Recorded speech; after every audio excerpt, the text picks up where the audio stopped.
Well, here you have the lovely Troja Palace. Looks like Troja, but it's Troja.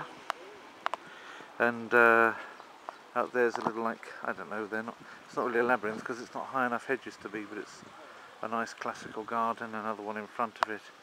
And there are various expositions inside of it, of art. One there that's talking about the turn of 2 centuries, but I'm not sure which 2 centuries we're talking about. Kraina przelomu stoleci.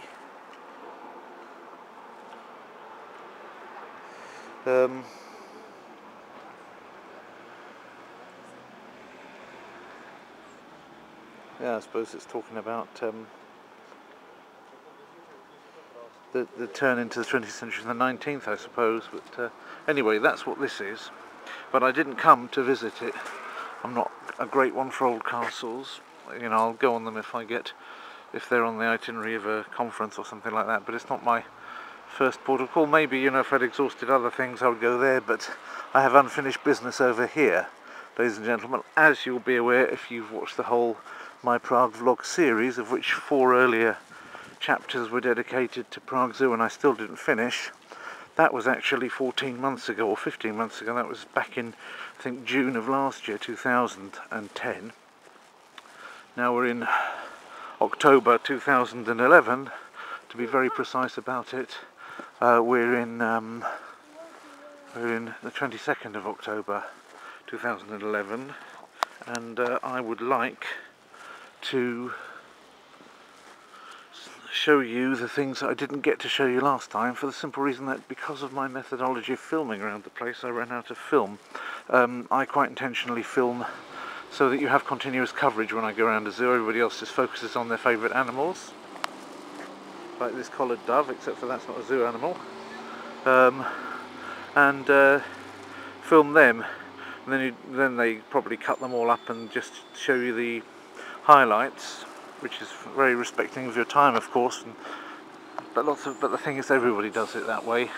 And I just wanted to give you something which gives you a feel, and when I go around zoos, my way of doing it is to give you a kind of feel for the whole thing, the experience of being here, walking around it as a piece of land with architecture on it as well as the animals, so that you know what a day spent in the zoo will be like, the sounds of it, the space in it, etc., which you don't always get from the traditional amateur coverage, as it were, of zoos.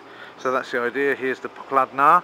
So we're in the Pokladna of Zoologické zahrady, the Prague Zoo, and I shall just pay and then we'll be in. So here we are. There's the same building from that side with an interesting clock on it, and that's the entry system, quite modern. There's the toilets if you need them.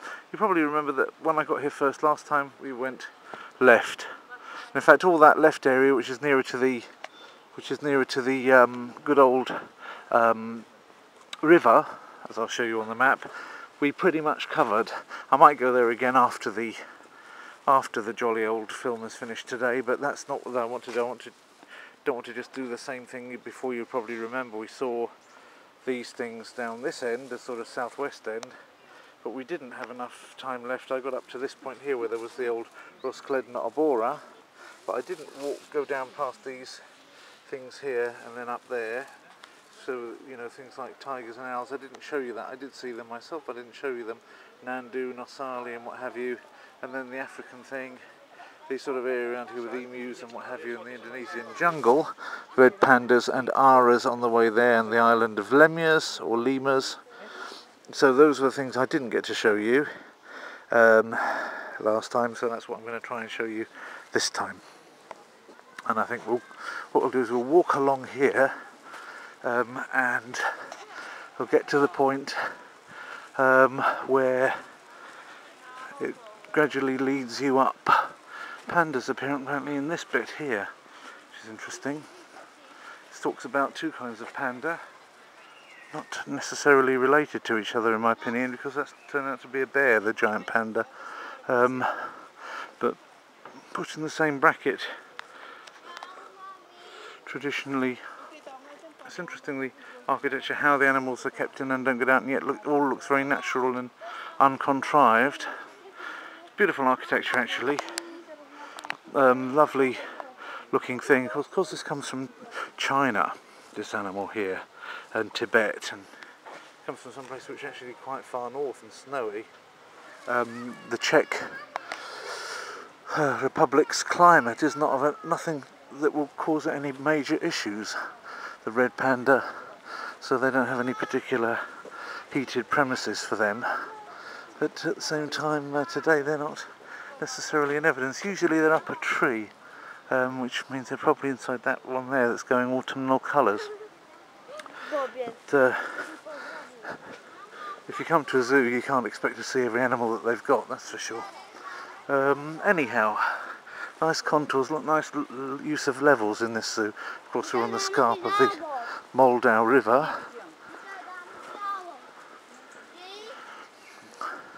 Sometimes I get irritated by when people shout across me on my film, but that's part of the charm of being in a public place. The sounds that you get and the different languages that you'll hear, and the things that people say and the stamping of their tiny feet as they run past you. So I'm just dedicated to leaving that in as part of the charm of filming this way. You can see that's going downwards, a whole, I don't know, climbing frame arrangement. This zoo has won numerous awards for the the way the infrastructure is so animal friendly. Whether it really is animal friendly or just whether it looks to us anthropomorphically that it's very animal friendly because it looks like a kind of paradise you'd love to go and play around in as a kid, is another question. I assume that as things do look very natural, very lush, that animals also like it. Why should they be any different to us in that respect, I suppose? So, and yet again, why should they be any different to us in liking things which are clean and tidy and indoors as well, for that matter? Anyway, this is an example of where you can see the contours of something and feel it, so you know what a parrot skull looks like. You don't know what it looks like, but you know what it feels like, so at least you get some of the fun for the blind there. I don't know if I get all that many partially sighted viewers, because of course YouTube is not the place where one necessarily, well, uses one's ears. I suppose there's lots of places on the internet more dedicated to audio, but there's a lot of interesting audio on YouTube as well, and I know for a fact that I've had some partially sighted viewers before. Some of my subscribers, of which there's nearly 4,000 now, thank you for that. Some of them are partially sighted. These very pretty macaws, yellow, the red and yellow macaw is of course well known, and the red one recently I saw in Whipsnade Zoo, a hyacinth macaw. I don't suppose there's one of those here. There might be. Why shouldn't there be? There might be. Hi.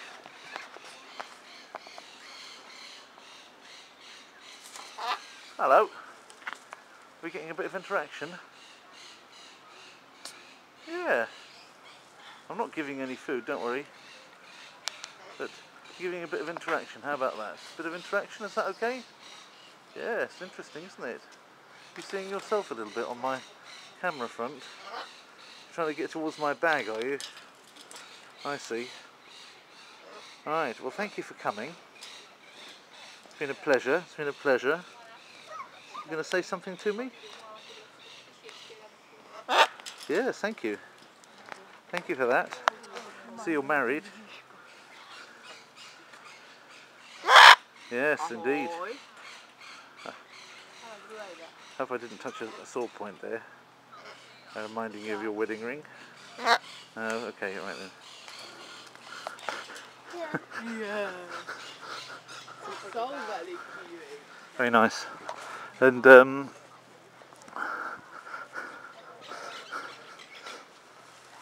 you go. Sichek Obecny. Just to remind viewers and listeners that well, actually it's not true, there is a good translation. I was going to say that they're not always good about translation, but in this case you have got three languages and a nice map of the whole area.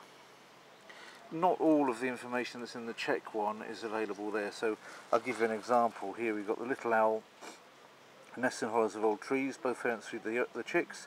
the young owls leave the nest before they're fully able to, even before they're fully able to fly, which doesn't seem to be a great strategy. In many places of their territory, their menu consists mainly of invertebrates, up to 96% in Spain. So that's faithfully translated. That piece of information is faithfully translated into German. As you can see, the German here is not bad at all. And the Russian сычтомовые гнездится в дуплах старых деревьев, птенцев выкармливают оба родителя. Молодые сычи часто покидают родное дупло еще перед тем, как научатся хорошо летать. На многих местах территории преобладают в его меню безопозвоночные до 96% в Испании.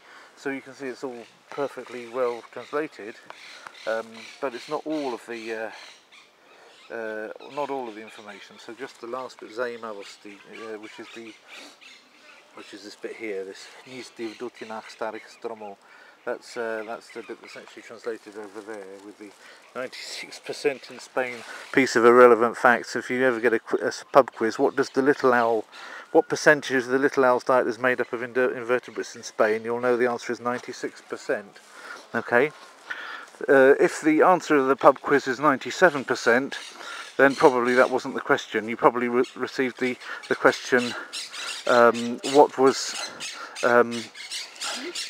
Precious Ramotsue's assistant score in the #1 Ladies Detective Agency series at the Botswana College of Secretaries or whatever.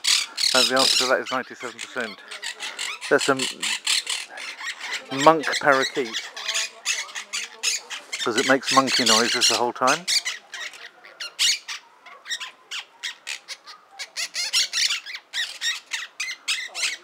Very pretty little green bird making lots of noise.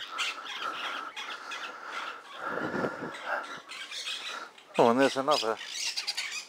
That's the little owl again, and it still has its 96%. It looks like they did that one twice. Oh,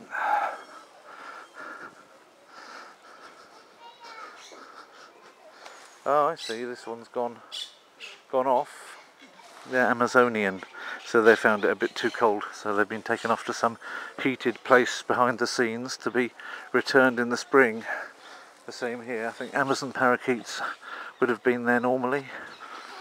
Here we've got a huddle of Scops owls here. They're not saying much. It's daytime, so obviously they prefer to huddle up and just sleep it off, what they did the night before. Yesterday would have been a Friday night, so they'd have been hammering it particularly heavily. Here we've got the northern white-faced owl. Got to keep an eye on the time, because every 10 minutes I'm going to make a break so that you don't get the... Can you see that white face on a white-faced owl? Very pretty bird, actually. I will say that sort of thing that you'd like to keep in your study. Everybody would think it was stuffed, and then it would suddenly wake up and make some comment in its avian way. I shall stop and start again. So those of you who would like to watch the whole thing, please find the next in the series. If you're watching after this is just uploaded, then probably in 1, 2 or 3 films from now on this channel it will be uploaded, the next section. Thank you.